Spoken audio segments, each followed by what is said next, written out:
Felipe, Andrea. Vamos a dar unos 5 minutos para iniciar la sesión. Vale, hola a todos, muchas gracias por unirse a esta sesión del Galaxy Change Week el día de hoy, el viernes. Mi nombre es Paula Andrea Peña, soy coordinadora para el capítulo de Latinoamérica junto con Salomón Raidán y bienvenidos a esta sesión titulada como la IA, inteligencia artificial, puede reescribir nuestro futuro, a cargo de Óscar Morales Cuellar, quien nos compartirá en esta sesión sobre este tema. Primero quiero compartirles una invitación. Algunos de ustedes son miembros de Catalyst, otros no, pero me gustaría invitarlos a unirse a este movimiento global dinámico de innovadores sociales, como por ejemplo lo es Oscar, que están constantemente transformando sistemas y generando cambios sostenibles para avanzar en el cumplimiento de los objetivos de desarrollo sostenible. Catalyst es un lugar donde co-creamos espacios para que los innovadores sociales puedan conectar, colaborar y contribuir al cambio transformador. Este es el link para la página para la aplicación, en la cual la pueden encontrar en idioma español o también en inglés o en otros idiomas, y el link a la página web. Así que si todavía no eres miembro de Catalyst, te invitamos a unirte y a conocer sobre este gran movimiento. Tenemos en esta diapositiva información sobre los aliados del ecosistema, como lo son School Foundation, Schwab, Eco Green, One Family Foundation, Ashoka, y aliados y patrocinadores que podemos observar en la parte de abajo. Bueno, también invitarlos a seguirnos en redes sociales, a compartir y poner los hashtags que estamos aquí compartiendo y bueno, seguir nuestras cuentas oficiales y etiquetar a los panelistas de las sesiones. Tenemos cuenta de Instagram, Facebook, LinkedIn, YouTube, nuestro Social Innovation Innovators Newsletter, el catalystnow.net. Así que bueno, es un honor para mí presentar hoy a Óscar Morales. Óscar, adelante, gracias. Súper, solo para confirmar, ¿me escuchan bien? ¿Me ven bien?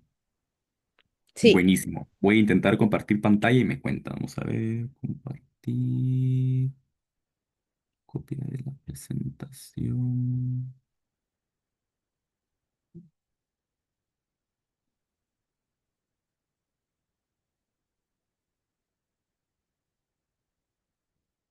¿Todo súper? Súper. Pues nada, bienvenidos, muchas gracias por estar acá. Yo sé que ha sido una semana llena de conocimiento, sé que ha sido muchas conferencias, sé que ha sido un poco abrumante, pero les agradezco por estar aquí. Creo que es la última conferencia del día o la penúltima, algo por el estilo. Entonces, prácticamente es más que todo una conversación sobre cómo la inteligencia artificial puede reescribir nuestro futuro aquí en América Latina. Siéntanse libres de levantar la mano en cualquier momento, si se me va la conexión, si cualquier cosa, pues estoy completamente ahí atento. Em, pues nada, esto es parte de una serie de eventos que nosotros tenemos desde Texify, la organización que yo lidero, que es, como dice aquí en el título, Inteligencia Artificial al alcance de todos, que estamos llevando inteligencia artificial a más de 10 países en América Latina, mediante capacitaciones, alfabetización, etcétera, etcétera, etcétera. Como dice acá, la educación es el arma más poderosa que podemos utilizar para cambiar al mundo. Mi nombre es Oscar Morales Cuellar, soy CEO de Texify, que es un ecosistema de tech que utiliza inteligencia artificial y herramientas de bajo ancho de banda para llevar educación, acceso a trabajo y oportunidades globales a comunidades vulnerables y desconectadas. Hemos sido reconocidos por el WSA, por el World Economic Forum, por el Generation Connect de la ITU, por Forbes, por Internet Society, por la UNESCO, y actualmente formamos parte también de la red de innovadores sociales de Catalyst Now, que nos permite pues tener este tipo de alcance. Em, para iniciar, ¿por qué es importante esta conferencia? ¿Por qué es importante que hablemos de esto? Y es que hay algo con lo que siempre me gusta iniciar, y es que esta frase me llama mucho la atención, y es algo que me gusta mucho siempre decir, y es la frase que dice, creo que hay un mercado mundial para tal vez 5 computadoras, dicha por Thomas Watson, presidente de IBM en 1943. Lo interesante de esto es que para ese entonces IBM era la empresa de computación más importante del mundo. Y Thomas Watson era probablemente una de las personas más importantes del mundo, que lideraba una de las empresas más importantes del mundo. Y cuando las computadoras salieron en ese entonces, pues él dijo esta famosa frase, que es que solo hay un mercado para 5 computadoras. Esto es de entender porque en ese entonces las computadoras ocupaban todo un cuarto. eran gigantes y solo había en ese entonces creo que dos o tres computadoras en todo el mundo. Y aquí pueden ver, por ejemplo, el tamaño de un disco duro en 1956, que es donde se guarda la información, ¿verdad? Entonces, esto nos da una idea de por qué las computadoras no eran como la idea del futuro, porque mucha gente pensaba, incluso profesionales como los de IBM, pensaban que las computadoras no iban a tener futuro en el mercado. Hoy en día, pues, nos reímos de estas afirmaciones porque sabemos que no supieron predecir bien cuál iba a ser la tendencia de mercado. Y, por ejemplo, lo vemos en el tamaño de un disco duro hoy en día. Si ustedes, regresando a la presentación anterior, si ustedes ven cuánto era 5 megabytes en ese entonces, en el 2025 ese es el tamaño de un disco duro de 2 terabytes. Es decir, que en esta pequeña plaquita caben 400.000 discos duros de 5 megabytes. ¿Por qué es importante que nosotros mencionemos esto? Porque esto nos da nos permite entender cómo evoluciona la tecnología, cómo en menos de 80 años hemos pasado, por ejemplo, de esto a esto.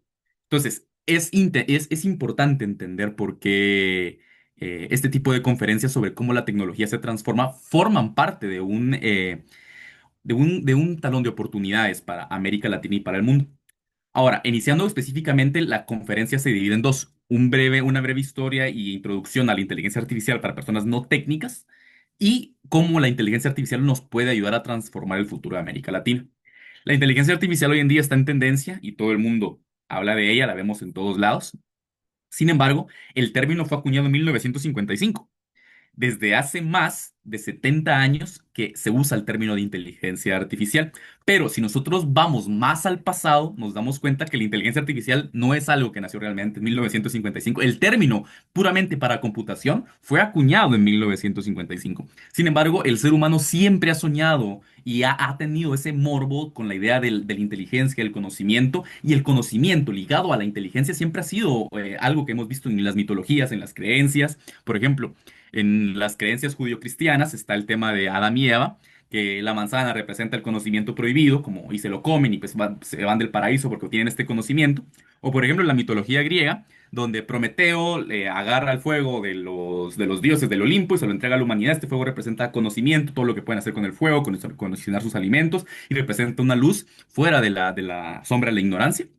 Y pues los dioses enojados porque les dio el conocimiento a la humanidad, destinan a que un sope, como decimos aquí en Guatemala, un sopilote, le coma el hígado todos los días y pues en la mañana le crezca para que sea un castigo eterno, algo suave el castigo. Y el tema de darle vida a lo inerte, darle inteligencia a lo inerte, ha sido algo que hemos tenido durante mucho tiempo en nuestra psique social. Porque, por ejemplo, tenemos el caso de la mitología griega, donde Pigmalión era un hombre que decía que no existía la mujer perfecta, y como no existía la mujer perfecta, decidió esculpirla a él porque él era escultor, y decidió tanto y amó tanto a esta escultura, como hacía algo a lo Pinocho, que la diosa Afrodita le otorgó vida a esta mujer. Y la mujer fue automáticamente inteligente, consciente, nacida de lo inerte. Podemos ver también el monstruo de Frankenstein, que en la cultura popular representa cómo hemos querido replicar la inteligencia humana, o los golems en la mitología judío-hebreica. Entonces, esto nos llega a entender cómo es que realmente podemos definir el concepto de inteligencia. La inteligencia es prácticamente la facultad de la mente que permite aprender, entender, razonar, tomar decisiones y formarse de una idea determinada de la realidad. La inteligencia generalmente está asociada a los seres vivos, como lo son los seres humanos, los animales. Mucha gente cree que porque los animales no tienen el nivel de inteligencia que tiene el ser humano, carecen de inteligencia. Esto no es así. La inteligencia prácticamente es simplemente una facultad que nos permite aprender, entender y razonar.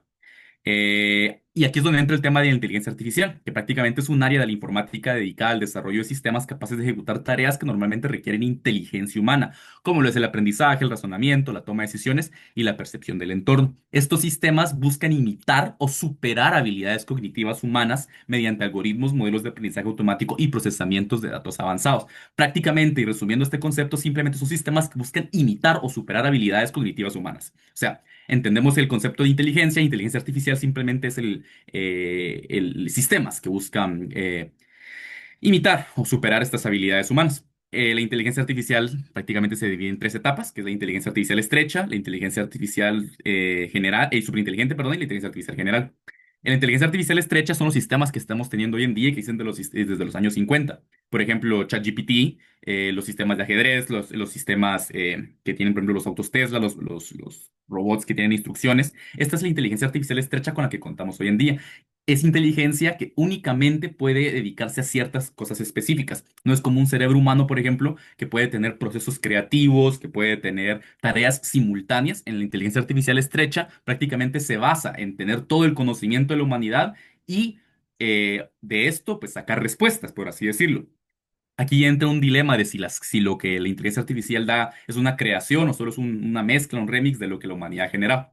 Esto pues ya va más de un dilema ético, pero prácticamente esto es la inteligencia artificial estrecha. Luego pasamos a la inteligencia artificial general. La inteligencia artificial general simplemente es un tipo hipotético de inteligencia artificial, que aún no existe, por cierto, que iguala o excede a la inteligencia humana promedio. Si se hiciera realidad, la inteligencia artificial sería capaz de realizar cualquier tarea intelectual que los seres humanos o animales puedan llevar a cabo. Esto es un marco teórico donde muchos expertos opinan que va a pasar en los próximos 10 años y otros opinan que va a pasar en los próximos 40 y otros opinan que simplemente nunca va a pasar. Simplemente va a ser el momento en el que la inteligencia artificial iguale la capacidad humana cognitiva, o sea, en todo aspecto. Y luego tenemos la superinteligencia artificial, que es más inteligente que los humanos en temas de creatividad científica, sabiduría general, perdón, y habilidades sociales. Es decir que esta también es un caso hipotético de inteligencia artificial que supera a la inteligencia artificial general. Y cuando esto llegue, es cuando ya no simplemente la inteligencia artificial está al nivel de los humanos, sino que superó y ahora es más inteligente que los humanos. Ahora ya tiene procesos creativos propios, ya tiene sabiduría en general, ya tiene habilidades sociales. Y en este momento esto genera muchas dudas sobre la ética, sobre cuál es el futuro de la humanidad, etcétera, etcétera, etcétera. Esto no es ciencia ficción, esto no es simplemente teoría, son cosas que ya son estudiadas en las mejores universidades porque ya se pretenden que van a pasar en los próximos 10 a 40 años. Entonces, entendiendo todo esto de la inteligencia artificial, simplemente es un sistema que aprende como los seres humanos y que simplemente se hace comparación con los procesos humanos de aprendizaje y aprendizaje automático. Por ejemplo, aquí en pantalla estamos viendo cómo es que una neurona humana hace sinapsis. Si se dan cuenta, la neurona humana tiene esas terminales por las cuales se conecta con otras neuronas humanas y así es como hace sinapsis. El proceso de sinapsis simplemente es cuando nuestras neuronas pues, hacen una sinergia y pues obtenemos ideas, tenemos procesos creativos, etcétera, etcétera, etcétera. Es bastante sencillo de verlo aquí en esta ilustración que está en la presentación. Entenderlo es un poco más complicado, pero simplemente lo podemos dejar en grandes rasgos como que tiene estas terminales y con esas terminales se comunica con otras neuronas. Y una neurona artificial es esto. Si se dan cuenta, prácticamente, si retrocedemos, la neurona tiene su núcleo, sus terminales, y la neurona artificial también. Tiene tres entradas, por ejemplo, en este caso, cada entrada tiene un peso, el peso define cuál es la importancia de cada entrada y la salida. Esas tres entradas pueden ser información, pueden ser cualquier cosa, el peso de la información es qué tanta importancia tiene para el proceso y tiene una salida.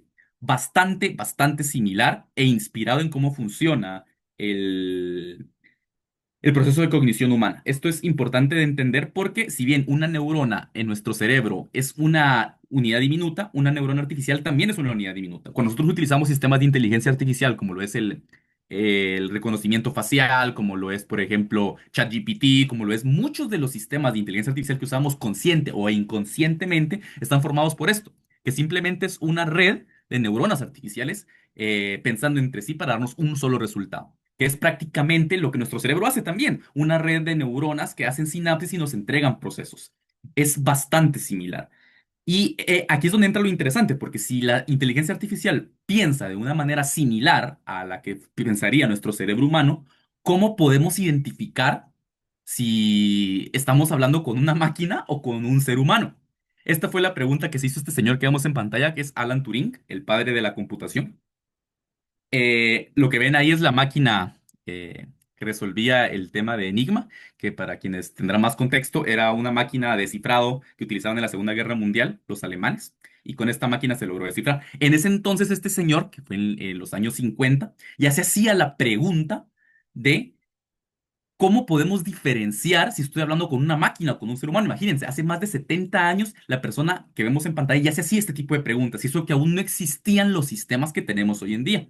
Y así fue como se desarrolló el test de Turing. El test de Turing simplemente es hablar en un chat o hablar con alguien y poder identificar si estamos hablando con un ser humano o con una computadora. En algunas versiones se habla con dos, con un humano y con una computadora, y el jurado o la persona tiene que identificar si está hablando con una computadora o con otro ser humano. Y así podemos entender que hoy en día muchas de las plataformas que utilizamos diariamente, como ChatGPT, por ejemplo, ya superaron el test de Turing. O sea, nosotros, o sea, por ejemplo, si la inteligencia artificial no estuviera directamente programada para decir que es una inteligencia artificial y no tuviera estos parámetros éticos, a veces ni siquiera estaríamos dándonos cuenta que estamos hablando con una inteligencia artificial. Esto es bastante preocupante y al mismo tiempo es una oportunidad porque nos permite entender hasta dónde puede llegar la inteligencia artificial. Prácticamente es, lo que usamos hoy en día como ChatGPT son los Large Language Models, que tienen muchas funciones como son traducir, explicaciones simples, componer textos, escribir código, resumir conversaciones, etcétera, etcétera, etcétera. Y aquí es donde entra lo interesante, porque este tipo de modelos de inteligencia artificial, que son los que utilizamos día con día, muchos de ellos ya superan el test de Turing. Muchos de ellos ya no somos capaces de identificar si son inteligencias artificiales o seres humanos. Y eso que estamos en la inteligencia artificial estrecha. Cuando avancemos, conforme el tiempo, simplemente nos va a ser incapaz no vamos a tener la capacidad de diferenciar. Va a ser imposible. Y aquí es donde entran muchas cuestiones éticas, legales, incluso humanas y filosóficas de cómo es que vamos a prever el futuro. La idea de que yo les explique todo esto es entender para dónde va la inteligencia artificial y cómo es que desde Latinoamérica podemos utilizarla como un eje de oportunidad para ser una potencia tecnológica. Y es que todo esto que les explico es una oportunidad perdida para América Latina si no empezamos a hacer algo ya. Más de 240 millones de personas no tienen acceso a una educación tecnológica y están fuera del mundo digital. Y solo uno de cada dos jóvenes llega a la universidad. Esto no solo es una brecha educativa, o brecha de inteligencia artificial o brecha tecnológica. Es una oportunidad perdida de desarrollo. ¿Por qué? Creo que me salté.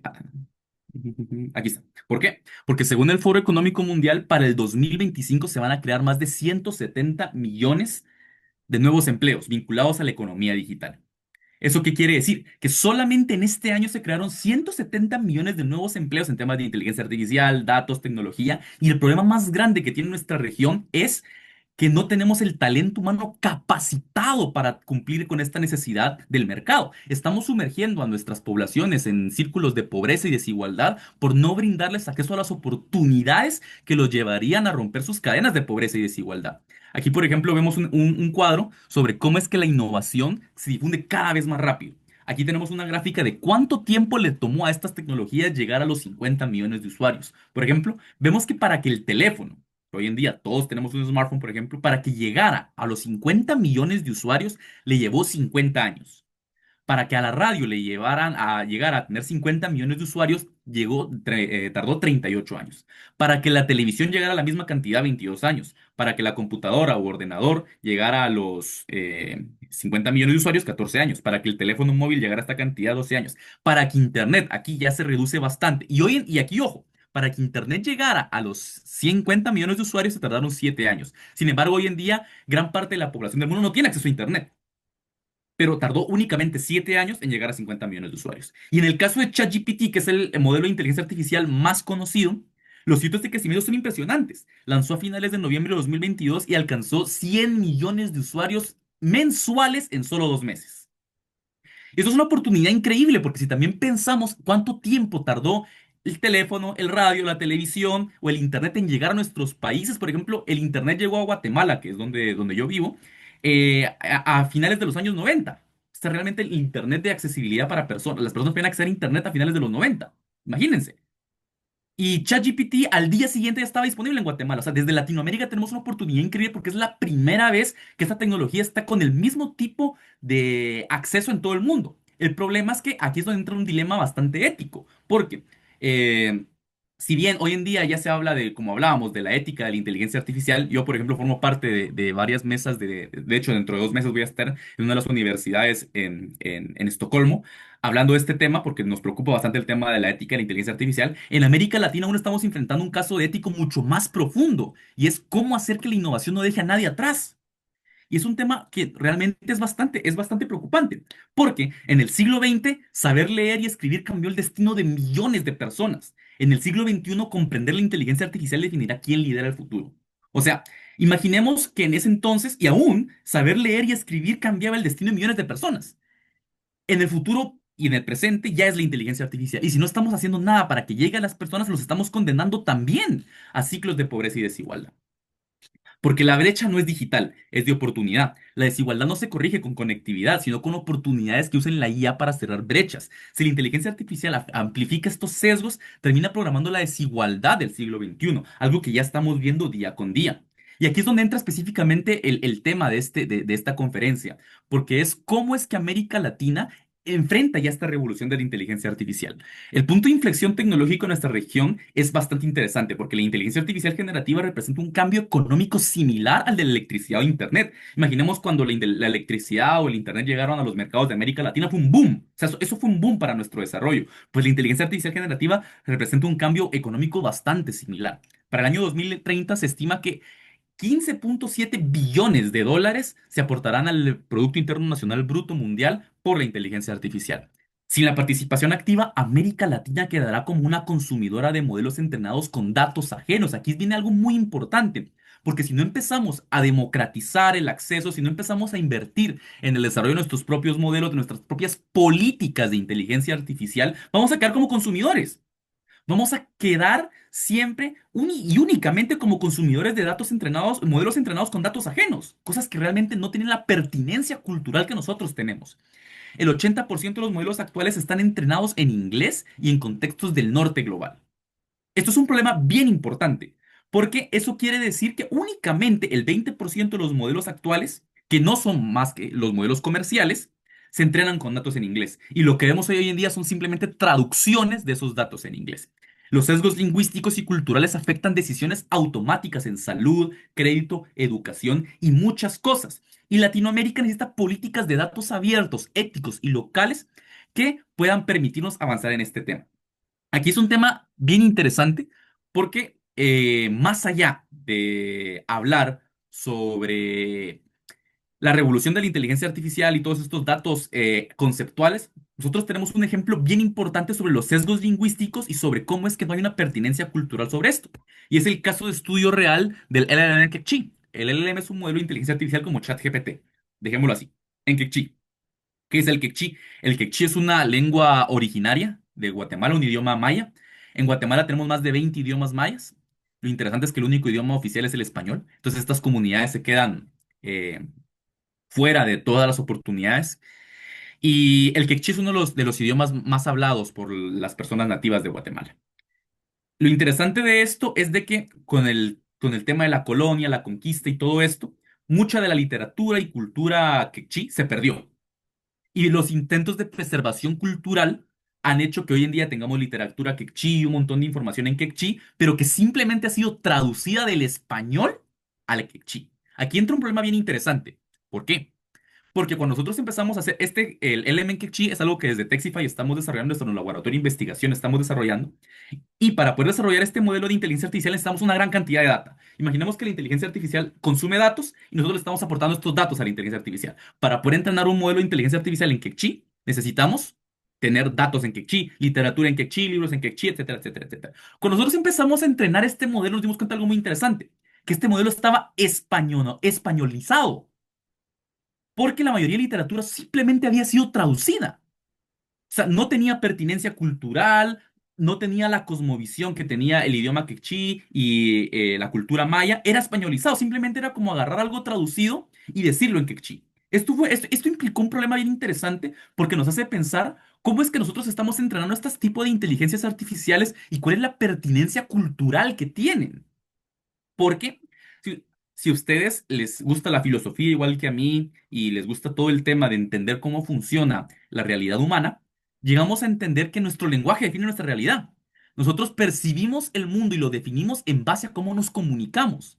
Por eso es que los lenguajes definen mucho de lo que somos. ¿Y qué pasa cuando nuestro lenguaje está manipulado? ¿Qué pasa cuando nuestro lenguaje simplemente ha sido víctima de una hegemonía cultural, como lo pasa acá? Entonces, cuando nosotros empezamos a hacer pruebas con este LLM Kikchi, nos dimos cuenta que todo estaba españolizado. Y la literatura actual, mucha de la literatura actual, era simplemente una traducción. ¿Qué es lo que pasa acá? Regresamos al punto anterior. Los sesgos lingüísticos y culturales afectan decisiones automáticas en salud, crédito y educación. Y estos datos, al final del día, son datos ajenos. ¿Cómo nosotros podemos éticamente llevar un modelo de inteligencia artificial a estas comunidades, a estas personas que están en contexto vulnerable, si simplemente les estamos llevando más de lo mismo? Entonces, esto es un caso de estudio bien interesante que nosotros hablamos siempre que tocamos este tema porque es algo que estamos viviendo, que esta investigación la tenemos en desarrollo y nos lleva a hacernos esa pregunta, ¿cómo podemos ser realmente éticos y culturalmente pertinentes en este aspecto, ¿verdad? Y aquí es donde entra otro tema, que es el tema de productividad y empleo, que es una oportunidad muy grande que América Latina tiene en el tema de inteligencia artificial. Según el Banco Interamericano de Desarrollo, la inteligencia artificial puede aumentar la productividad regional hasta en un 14% en sectores industriales y administrativos. El riesgo es que hay una automatización sin reconversión, por lo tanto hay una exclusión, ¿verdad? Y la oportunidad es que la inteligencia artificial en sectores con alta informalidad como agro, servicios, pymes, puede crear millones de empleos intermedios si se invierte en la alfabetización digital. La clave aquí es la política pública, la formación técnica y la infraestructura digital. Hay un tema aquí bien interesante porque, como lo veíamos en la estadística que saca el Foro Económico Mundial, solo este año se crearon 150 millones de empleos. Eh, y el tema más importante es que no tenemos realmente el capital humano para llenar estas oportunidades, el capital humano capacitado. Nos hacen falta políticas públicas que promuevan esto. Un ejemplo, en Guatemala nosotros desde el Laboratorio de Investigación de Texify intentamos promover la inteligencia artificial como un derecho fundamental, el acceso a inteligencia artificial generativa y la capacitación de la misma como un derecho fundamental y no pasó de ahí. Hemos intentado, por ejemplo, que se implemente la inteligencia artificial en diferentes áreas de educación, de gobierno, y aquí hay una resistencia base a lo nuevo, ¿verdad? Y a esta resistencia base hace que no solamente seamos poco productivos, sino que estemos soterrando a nuestra gente en el subdesarrollo. ¿Por qué? Imaginemos la diferencia entre un niño en el norte global, en Estados Unidos, en Europa, que sabe utilizar una computadora, que sabe preguntarle algo a ChatGPT, y otro niño en Guatemala o cualquier otro país del sur global que simplemente no sabe ni siquiera qué es inteligencia artificial. Esa pequeña diferencia, que realmente es una gran diferencia, va a marcar una vida de exclusión, porque la persona no puede tener acceso a oportunidades reales que le permitan cambiar su vida, la vida de su familia, comunidad y generar desarrollo para su país. Hay estudios que afirman que de seguir así en Guatemala van a tomar 12 generaciones salir de la pobreza. Es decir, que ni siquiera mis tataranietos van a salir de la pobreza si yo soy pobre. Esto es algo que tenemos que ponerle importancia sí o sí. Y esto lleva a la siguiente oportunidad, que es la educación y el capital humano. Solo el 16% de las universidades en América Latina ofrecen programas vinculados en inteligencia artificial o ciencia de datos, según la UNESCO. La región necesita mantener 50 millones de trabajadores antes del 2030, como nos comentó el Foro Económico Mundial, y la inversión en formación técnica, bootcamps acelerados, tiene un retorno inmediato de empleabilidad. Sin capital humano no hay soberanía tecnológica. Y aquí es otro tema muy importante, porque cuando hablamos de soberanía tecnológica hablamos de ser autosuficientes a nivel tecnológico. Como vimos en las estadísticas anteriores, si el 80% de los modelos son entrenados con datos ajenos, si no tenemos políticas públicas, si lo único que somos es consumidores, no tenemos soberanía tecnológica. Estamos ante el poder hegemónico de quien entrena todo esto. Y es algo que yo siempre digo, por ejemplo, cuando nosotros consumimos el contenido de TikTok, cuando consumimos el contenido de cualquier red social, simplemente estamos consumiendo el contenido que alguien en alguna oficina de Silicon Valley o de cualquier otro lugar desarrolló para que nosotros estemos enganchados al teléfono, por ejemplo. O sea, somos consumidores de lo que alguien decidió que viéramos. Y aquí va a pasar igual, si no ponemos énfasis en crear políticas públicas, políticas de empleo, políticas de educación, en empezar a involucrar a la academia y que las universidades en América Latina ofrezcan estos problemas vinculados a inteligencia artificial, vamos a tener un problema muy grande porque vamos a ser simplemente consumidores. Y cuando esto nos pase factura, nos vamos a dar cuenta que perdimos no solamente una oportunidad de crecimiento económico, una oportunidad para nuestra región, perdimos la oportunidad de ser una potencia tecnológica. Porque aquí es donde entra justamente el tema de innovación y competitividad. El 70% de las startups de AI en América Latina se concentran en Brasil, Chile y México. Y los países pequeños pueden competir si integran la inteligencia artificial en cadenas productivas tradicionales. Por ejemplo, la agricultura y precisión y clima, manufactura e inteligencia para pymes, modelos de predicción de desastres naturales. El futuro de la industria en región, por ejemplo, puede ser híbrido, humano y algorítmico. Si nosotros no empezamos a invertir en esto, por ejemplo, Guatemala tiene un ecosistema bien interesante de startups, pero a nivel general, nuestro sistema, nuestro ecosistema de inteligencia artificial no está al nivel de otros países de la región. Y esto nos hace esto nos hace poco productivos y hace que no podamos aprovechar las oportunidades de todo esto. La gobernanza y la ética también es otra oportunidad que tenemos en América Latina para reescribir nuestro futuro.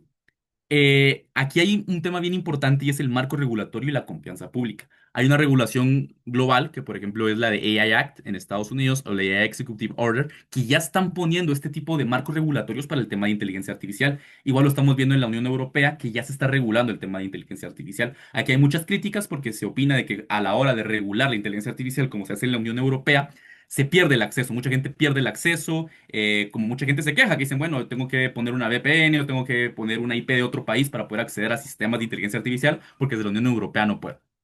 Este es un tema que justamente ya entra en el marco regulatorio y nos hace preguntarnos cuál es el marco regulatorio adecuado para este tipo de temas. Y aquí América Latina es donde necesita sus propios marcos que equilibren la innovación y derechos. No copiar lo que está haciendo otros países, sino desarrollar nuestros propios marcos que equilibren estos temas, que no solamente equilibren la innovación, sino el acceso a la misma.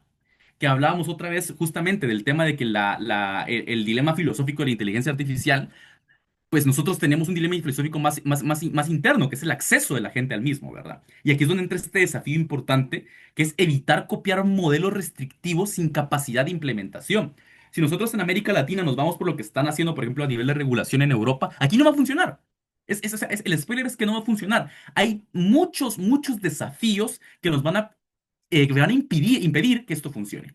Entonces necesitamos crear nuestros propios modelos que simplemente vayan adecuadas a nuestro contexto social, a nuestro contexto político, a nuestro contexto económico, a nuestro contexto sociológico y a nuestra pertinencia cultural. Porque si no, simplemente vamos a estar replicando algo y vamos a sufrir las consecuencias de cuando esto falle. Y aquí es donde entra lo interesante, y es que la inteligencia artificial ética no es un obstáculo. O sea, no es como lo están pintando de que si metemos ética en inteligencia artificial vamos a arruinar todo el tema de acceso, que va a ser un obstáculo, sino que es el terreno de confianza sobre en el que se construye la adopción de la misma. Cuando nosotros tenemos una inteligencia artificial ética y accesible, podemos llevarlas a más personas. Recordemos en la métrica que nos dice que hay 250 millones de personas que actualmente no están en el mundo digital. ¿Qué va a pasar con esas personas en los próximos 10 años si no les llevamos capacitación, si no les llevamos educación en estos temas? No van a poder ser parte del futuro digital. Y aquí los estamos condenando a justamente lo que dicen los estudios, ¿verdad? Cadenas de pobreza y desigualdad. Y este es el momento para actuar era ayer. Pero como no podemos retroceder ayer, el momento para actuar es hoy. Tenemos una oportunidad geoestratégica increíble y es que tenemos una ventana histórica única. Y es que hay que decirlo, la fragmentación global, por ejemplo, entre Estados Unidos y China, abre un espacio para terceros polos de innovación. Terceros polos de innovación que podemos ser fácilmente en América Latina porque nos podemos convertir en proveedores de talento, dato, soluciones éticas, soluciones accesibles, como lo estamos haciendo ya. Tenemos muchas ventajas incluso a nivel de zona horaria, a nivel de bono demográfico. Por ejemplo, en Guatemala tenemos un lugar que se llama Jalapa, que tiene algo único en el mundo, y es que en Jalapa el 79% de la población tiene menos de 27 años. Imagínense. Y uno de los problemas más grandes que tenemos ahí es la migración, porque no hay oportunidades para estos jóvenes. Ellos tienen que migrar no solo a Estados Unidos, no solo migrar al norte, sino hacer migración interna y venirse aquí a la ciudad porque no hay oportunidades donde viven. Eso es algo que nosotros estamos intentando solucionar. ¿Cómo llevar oportunidades a donde ellos viven? Y la inteligencia artificial es clave como una oportunidad estratégica para llevarle oportunidades a estas personas. Es algo que nosotros hemos visto desde lo que hacemos y creemos que al extenderlo con políticas públicas y marcos regulatorios en toda América Latina es una oportunidad increíble para reescribir nuestro futuro. Y es que aquí es donde entra lo importante, y es que si nuestra región se articula, podemos posicionarnos como un hub de inteligencia artificial responsable y multilingüe, no competir por precio, sino por propósito y confiabilidad. Tenemos una oportunidad única. Y es que si nos organizamos, si ponemos a la región articulada, podemos convertirnos en uno de los hubs de inteligencia artificial más grandes del mundo y una potencia. O sea, tenemos el bono demográfico, tenemos la capacidad y podemos ser un tercer polo de innovación. Eso es algo que ya está demostrado, es algo que las estadísticas nos dicen y es algo en donde si nos empezamos a articular desde ya, como lo decimos, con las políticas públicas, con la intersección entre gobiernos, entes internacionales, sector privado, sector academia, sociedad civil, innovadores sociales, hay una oportunidad increíble que le estamos dejando pasar. ¿Y cuáles son las conclusiones de todo esto? La adopción a la estrategia. La inteligencia artificial no es un proyecto tecnológico, es una política de desarrollo. Reescribir el futuro implica coordinar gobierno, academia, empresa y sociedad civil. El talento existe, la infraestructura puede construirse, la visión debe definirse ahora y la historia no espera. Quien no diseña algoritmos termina obedeciéndolos. Me quedo específicamente con esta frase. Quien no diseña algoritmos termina obedeciéndolos. Poniendo el ejemplo, hoy en día, por ejemplo, se habla mucho del tecnofeudalismo que menos del 1% decide qué es lo que vemos, qué es lo que consumimos, cuál es el contenido que consumimos. O sea, cuando ustedes entran a Instagram, a Facebook, a TikTok, a cualquier red social, a Twitter, por ejemplo, ya hay personas que diseñaron cuál va a ser lo que ustedes van a ver, cuál va a ser el algoritmo que va a diseñar lo que ustedes van a ver. O sea, estamos dejando que un pequeño segmento de la población privilegiada en otros lugares nos diga qué estamos viendo. Y esto conlleva problemas muy grandes, como por ejemplo lo ha sido el problema de Cambridge Analytica, que llevó a una de las investigaciones más grandes de Estados Unidos, que llevó por ejemplo a Mark Zuckerberg, el CEO de Facebook, al estrado. Estamos en una oportunidad increíble de diseñar nuestros propios algoritmos, nuestros propios sistemas, nuestros propios modelos, para no terminar obedeciendo a los de alguien más. Y aquí es donde entra el punto específico que yo hablo de soberanía. No podemos ser soberanos si terminamos obedeciendo los algoritmos que alguien más nos impuso. ¿Qué políticas públicas, qué sistemas, qué podemos hacer para empezar a desarrollar nuestros propios sistemas con pertinencia cultural, que impliquen gobierno, academia, empresa, sociedad civil y que más importante aún, nos permitan tener algoritmos que nosotros mismos diseñamos y que, no, y que formen parte de nuestro ecosistema, ¿verdad? Simplemente no terminar con los algoritmos que alguien más diseñó para nosotros. Termino con esto, y es que América Latina no está detrás de la tecnología, está delante del propósito. Tenemos, yo siempre digo que la innovación, la necesidad es la madre de la innovación, y en América Latina tenemos muchas necesidades por resolver. Tenemos el caldo de cultivo perfecto para desarrollar innovación. Eso es algo que ya estamos viendo. Y pues esta oportunidad que tenemos de desarrollar tecnología la podemos hacer con propósito, con ética, con inclusión. Un claro ejemplo de esto, nosotros desde Texify estamos llevando educación tecnológica a más de 20.000 personas en América Latina. Nos hemos dado cuenta que en diferentes contextos hay gente que no puede acceder a una computadora. Pero, por ejemplo, en Guatemala, la estadística nos dice que hay 2.3 smartphones por individuo. Entonces, podemos educar a la gente a través de los smartphones, y eso es lo que estamos haciendo. ¿Cuál es el siguiente problema? Tienen smartphones, pero no tienen acceso a Internet, o su conectividad a Internet es muy limitada por el precio. Guatemala tiene un precio de Internet muy alto. ¿Qué estamos haciendo? Bueno, nos dimos cuenta que la gente está emprendiendo por WhatsApp, está comunicándose por WhatsApp, lo está haciendo todo por WhatsApp. Entonces desarrollamos sistemas de modelos de inteligencia artificial con pertinencia cultural que están llevando educación a través de WhatsApp, que están llevando empleabilidad a través de WhatsApp, que están llevando inteligencia artificial, que están llevando capacitaciones a través de WhatsApp de manera gratuita, con más de 20.000 usuarios al mes. Entonces, este tipo de soluciones, cuando son éticas, accesibles y con pertinencia cultural, cambian la vida de miles de personas. Y es por eso que es necesario que nos unamos desde sociedad civil, desde academia, desde gobiernos, desde sector privado, para desarrollar estas soluciones que impacten a cientos de personas, miles de personas, millones de personas. Creo que lo más importante para resaltar aquí es que el acceso a tecnología no es caridad.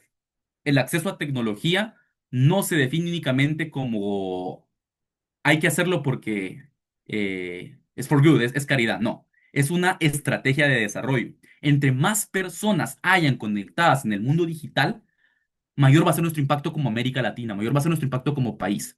Hay que dejar de pensar que esto es caridad, no, esto es desarrollo. Y justamente me reitero algo que hablábamos en la sesión anterior de Latinoamérica Avanza con Salomón, que decía que se ha tergiversado un poco la imagen del innovador social en América Latina. Yo comparto completamente esa opinión, y es que tenemos que recordar que el desarrollo humano y social no nace de la caridad. Nosotros no buscamos caridad, buscamos oportunidades de desarrollo. El desarrollo humano nace cuando las personas tienen acceso a oportunidades, cuando cada persona, sin importar su etnia, género, clase social o discapacidad, puede tener acceso a oportunidades económicas que le permitan cambiar la vida de su familia, sus comunidades y generar desarrollo para su país. Entonces, yo con esto termino. Aquí termina la presentación. Muchísimas gracias por su atención, y espero poderles haber aportado algo sobre la visión de cómo desde América Latina podemos convertirnos en un referente para ser el próximo hub de tecnología a nivel global. Y pues eso Muchas sería. Muchas gracias, Oscar, por esta maravillosa intervención de parte del equipo de Cataly. Estamos muy contentos de haber contado contigo. Aquí estamos Salomón, Susana y Valeria y yo. Así que bueno, muchas gracias a todos por participar y unirse a esta sesión. No sé si les gustaría a alguno formular alguna pregunta, aprovechando que tenemos unos minutos restantes. Si hay alguna pregunta en el público.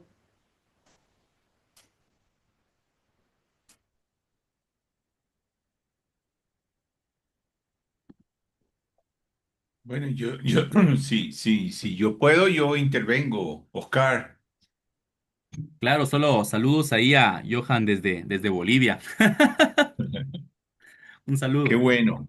Oye, realmente muy interesante. Me llena mucho de ilusión pensar que efectivamente América Latina tiene una enorme oportunidad. Hemos perdido, se nos han ido algunas, pero este es el momento en que debemos aprovechar lo que la inteligencia artificial nos va a permitir hacer en términos de generación de empleo y de lograr hacer que la población se eduque. Yo creo que es increíble lo que pudiera pasar cuando apareció el Internet. Nosotros lo veíamos, pero luego encontramos que no había conectividad, que no lográbamos porque la conectividad no daba.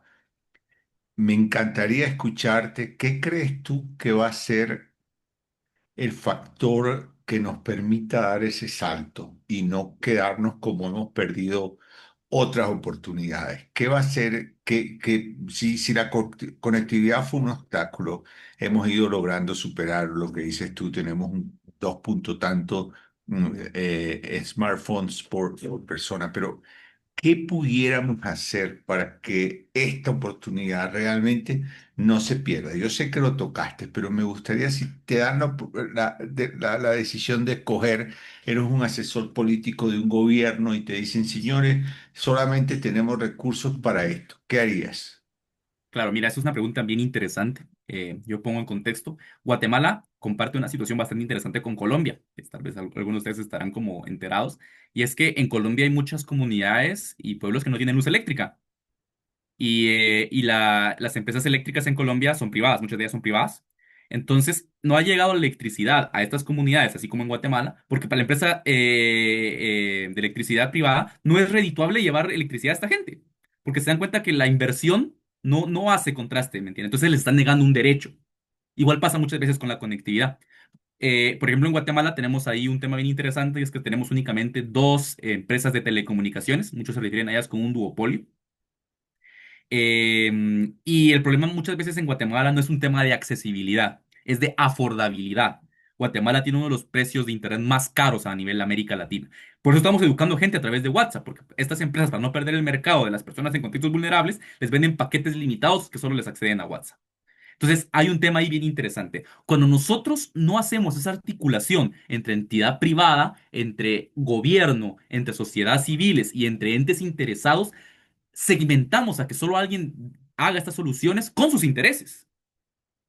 ¿Qué pasa, por ejemplo, si el gobierno, porque pasa también con gobiernos, qué pasa si el gobierno no tiene los intereses de llevar desarrollo a sus pueblos, es un gobierno populista y solo lleva electricidad, conectividad a aquellas comunidades que son de su electorado, por decirlo?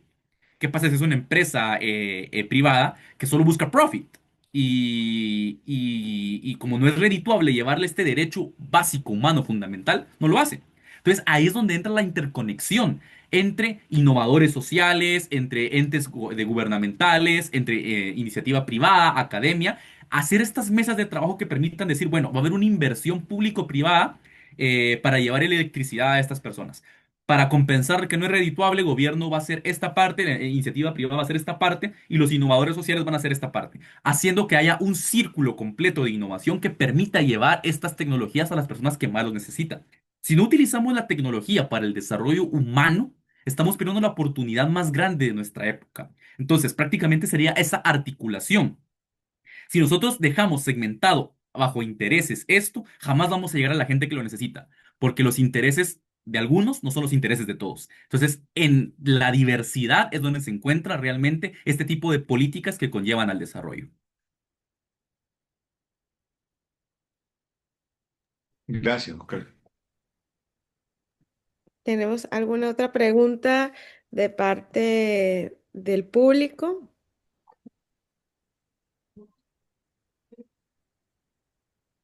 También pueden ponerla en el chat del Zoom, si pueden abrir el micrófono y compartirla, o en el chat de Zoom, si tienen. Y si no tienen preguntas, bueno, yo creo que podemos finalizar la sesión. Oscar, muchísimas gracias por participar en el Catalyzing Change Week. Muchas gracias a todos los que se unieron a esta sesión, a los que todavía aún no son miembros de Catalyst, los invitamos a conocer más sobre Catalyst. Salomón, Raidan y mi persona somos los coordinadores, así que estaríamos súper contentos de contarles más acerca del movimiento. Y bueno, muchas gracias a todos y bienvenidos. Que descansen. Se distingue.